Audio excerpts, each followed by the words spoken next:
Jeremias, Kabanata 17. Sinasabi ni Yahweh, mga taga-Huda, ang inyong mga kasalanan ay isinulat ng panulat na bakal.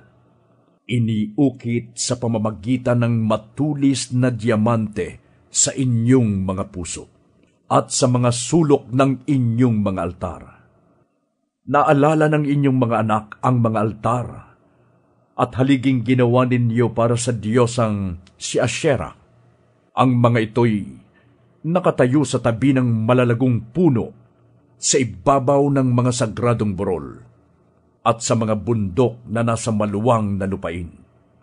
Pababayaan kong makuha ng inyong mga kaaway ang mga kayamanan at mga ari-arian ninyo dahil sa mga kasalanang ginawa ninyo sa buong lupain. Mapipilitan kayong isuko ang lupaing ibinigay ko sa inyo, at gagawin ko kayong mga alipin ng inyong mga kaaway sa lupaing wala kayong nalalaman, sapagkat parang apoy ang aking galit at mananatiling nagniningas magpakailanman.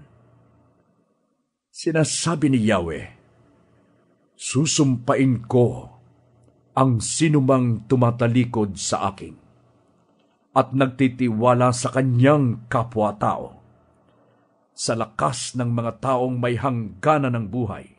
Ang katulad niya ay halamang tumubo sa disyerto, sa lupang tuyo at maalat na walang ibang tumutubo.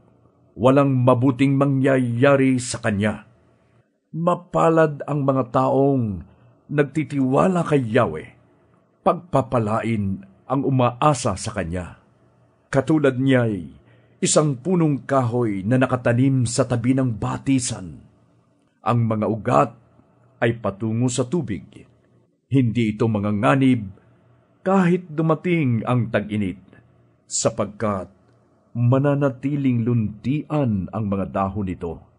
Kahit hindi umulan, ay wala itong aalalahanin.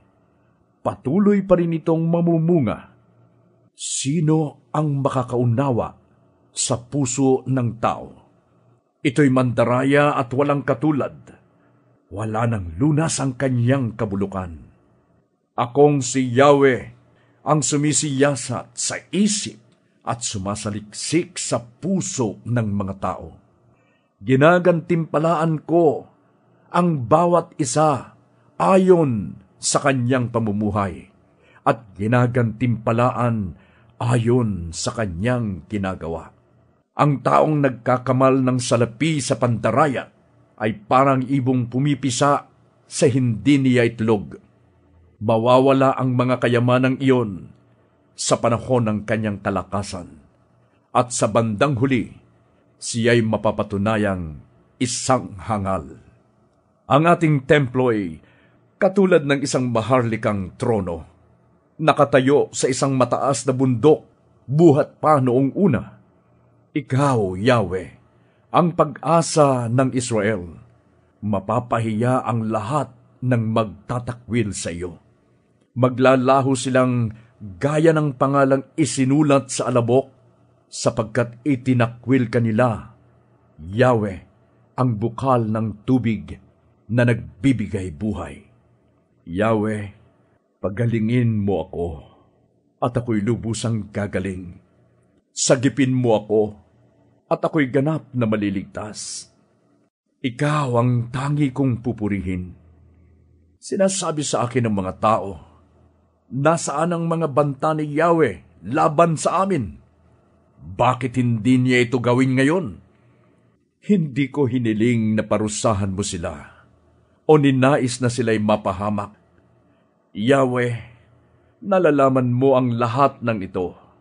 Alam mo kung ano ang aking mga sinabi. Huwag mo sana akong takutin. Ikaw ang kublihan ko sa panahon ng kagipitan. Biguin mo ang mga umuusig sa akin. Ngunit huwag mo akong ilagay sa kahihiyan. Hasikan mo sila ng takot. Ngunit huwag mo akong tatakutin. Parusahan mo sila at sila'y iyong wasakin. Sinabi sa akin ni Yahweh, pumunta ka at tumayo sa pintuang bayan na pinapasukan at nilalabasan ng mga hari ng Huda. Pagkatapos, gayon din ang iyong gawin sa lahat ng pintuang bayan sa Jerusalem.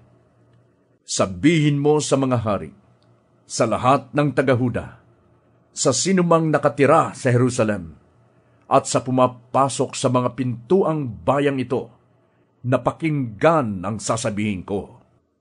Kung ayaw ninyong mapahamak, huwag kayong magbubuhat ng anuman kung araw ng pamamahinga. Huwag kayong papasok sa pintuang bayan ng Jerusalem na may dalang anuman sa araw na iyon.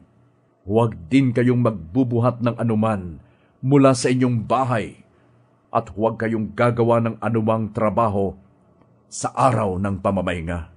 Ito'y igalang ninyo bilang banal na araw, gaya ng iniutos ko sa inyong mga magulang.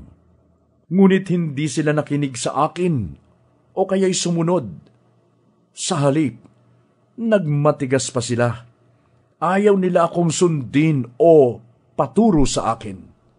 Ngunit kung kayo'y makikinig sa akin at hindi magdadala ng anuman pagpasok sa pintuang bayan ng lungsod na ito, kung araw ng pamamahinga, kung igagalang ninyo ang araw na ito bilang banal at hindi kayo gagawa ng anumang gawain, makakapasok sa mga pintuang bayan ng Jerusalem ang inyong mga hari at pinuno at mauupo sa trono gaya ni David.